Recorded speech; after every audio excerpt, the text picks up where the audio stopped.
Welcome to the commentary booth then today. I'm joined obviously by Joe Miller. Hello. All right.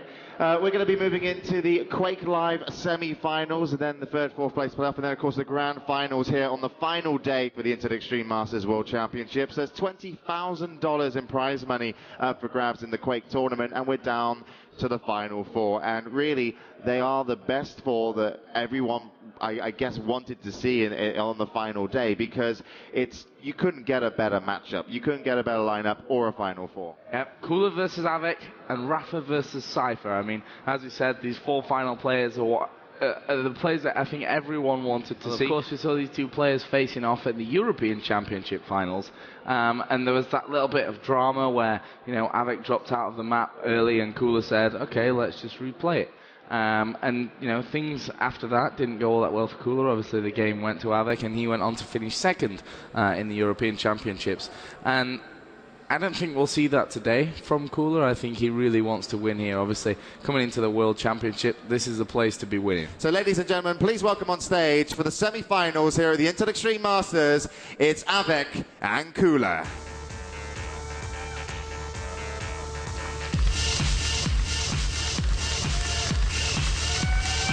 These two will be going head to head, and let's meet the man first from Russia. It is, of course, Cooller, world champion back in the day, 23 years old, playing for mouz.Sports, and he's going to be determined to take this game, and not only that, move on to the finals and hopefully the title.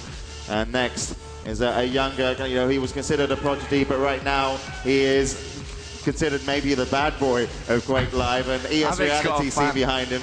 It is, of course, Av3k from Serious Gaming, and he is ready to take down what could be considered his mentor here. So we'll have to see how this one plays out, and they are both looking very, very determined. I think they'll be happy to sit down and take the fight in-game.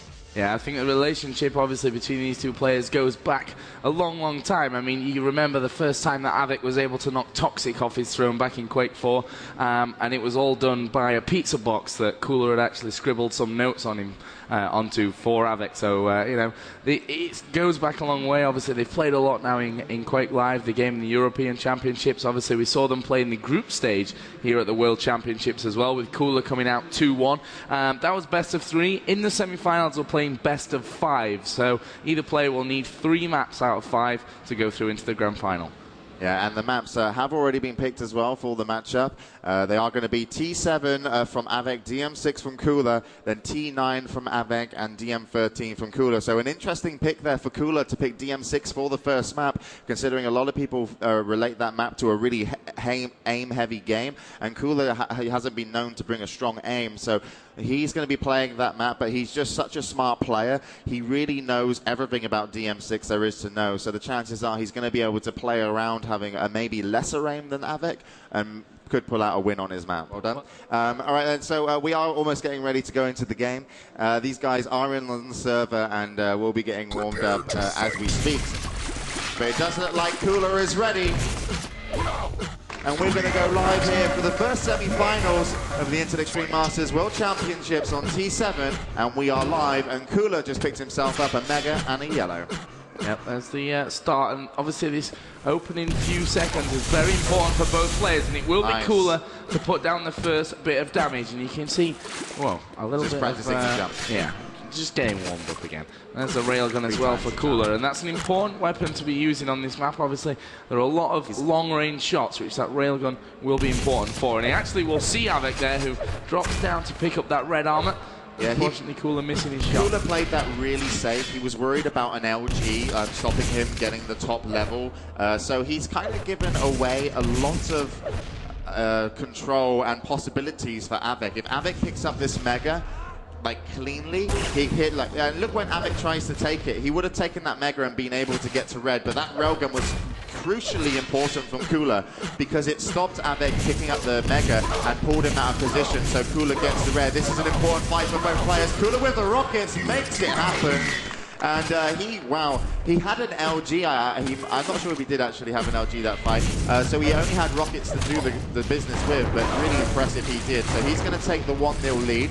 He should be able to easily get the red, and he's got time to get the mega, but I don't know if he knows it. He's going to go in and challenge anyway. He will look up, but Av3k will get the mega and get away. So good trade-off so far. We're back at a very even game, but Cooler has the 1-0 buffer on the scoreboard. Currently, Cooler does have that lead, but very, very slim. And as we see Av3k move through there, you can tell when these shots hit, by the way, for those of you that aren't familiar with Quake, when the crosshair turns red. There go the grenade spam down. Av3k has stolen away that red armor, and you can see that he's looking more healthy than Cooler. In terms of his health on the left, the armor down there on the right. Here comes the rail shot. Will he follow in now for the kill? He does try it with the LG, and he's got Cooler pinned in there. You can see that the mega health is up on his platform, and he will fire a rocket in. Cooler does take the mega health, and he's done the damage as well on the exit. Great play. Cooler's playing really defensive and careful, but really smart at the same time, because he didn't make a hasty decision over at the mega. He actually was looking for where Av3k was, and when he just peeked in, then he decided to make the move to make the jump over to mega. So it's a very defensive Cooler I'm seeing here. I don't know if this is just because he thinks it's a way to counter Av3k's aggressive style, or he's just not, you know, too sure on himself. But so far it's working out really well for him. He's going to get the red armor after he got railed, so good shot from Av3k. And Av3k has the possibility of picking up mega, but he's actually looking to intercept Cooler somewhere. There comes the mega pickup. He ignores the yellow to get away, so there he finally goes back for it. Now Cooler could be in trouble if he gets in a bad position. He's in an okay position here, but this is turning bad as Av3k will now start to put on the pressure for the next red armor. That was a great little bit of perceptive play there by Av3k. He knew that Cooler was going to be down below him. As he dropped for that red armor, he did actually connect with the rocket. Here comes a battle across middle. Both players actually missing out on the railgun shots. And now Av3k is going to move back across towards this mega health. He's going to try and hit the rail, which he does land. Will he follow in for the kill? He does try it with the LG. Will jump over close range onto Cooler, who tries to escape. Av3k misses the rail and will be hit on his own as well. That red armor is on his platform, and Cooler's going to escape with it, but he's trapped. You know what? Av3k almost looks angry when he's trying to pin down Cooler because he's having such a hard time. Oh, that railgun would have been really important, but he did miss. And I wonder if Cooler can get Av3k almost frustrated that maybe one of his attacks becomes slightly less thought out and planned, and then Cooler can take advantage of him. But right now, Av3k does, even though he seems frustrated, he definitely seems to be keeping his cool on trying to get his kill onto Cooler. He's not doing anything too hasty, and when he takes damage from Cooler's defensive play, he also delivers damage onto Cooler. So he's definitely winning so far. The last couple of minutes have all been about Av3k, but I'm impressed that Cooler has kept it 1-0 and still has the lead. I'm not sure how long he can keep this up though, because Av3k will eventually corner him. That's the main point for Av3k right now, that as long as he has his big health and armor stack, at some point he's probably going to catch up to Cooler. Sneaky attacks will be one of those areas that he can do it. He's going to go in for the rail shot, which misses. I think Cooler's down there below him. Yeah, Cooler actually came up the jump pad, which could have been devastating had Av3k stayed. I don't think he wanted to hit the jump pad, and then he had to go up with a rocket. He just missed the railgun. Av3k heard it. Avik only has one railgun ammo, so that's why he's going to now replenish his rail to make sure he's got enough, arsenal weaponry to do, the fights that Cooler is constantly not really picking with him, but the confrontations they have just for the moment. But still, a very low scoring game, and it is very interesting to see.